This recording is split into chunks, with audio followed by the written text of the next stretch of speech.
The really important thing that I learned, like I always say, okay, what did you learn from that? And what I learned from that made me the businessman that I am today.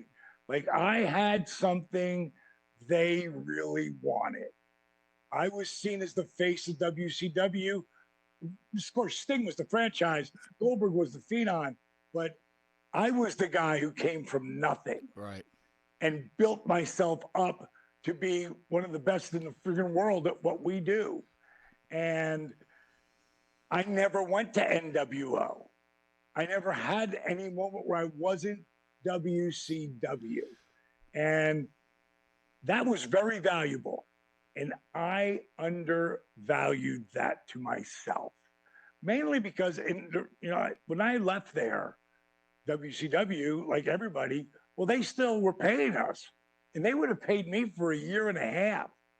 They owed me like, I don't know, I can't remember what it was, 1.7 million, something Jesus. like that.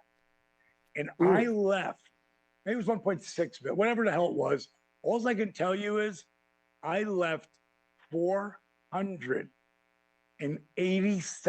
$487,000 on the table because I was 45 and a half at the time.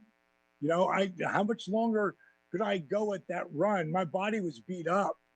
Even though DDP Yoga was keeping me going, I always thought about where am I going to be at 58 and 68 and 78, 88.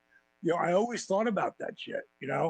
So when I came in there and it didn't work the way I wanted to, I had to ask myself, okay, what did you learn from that?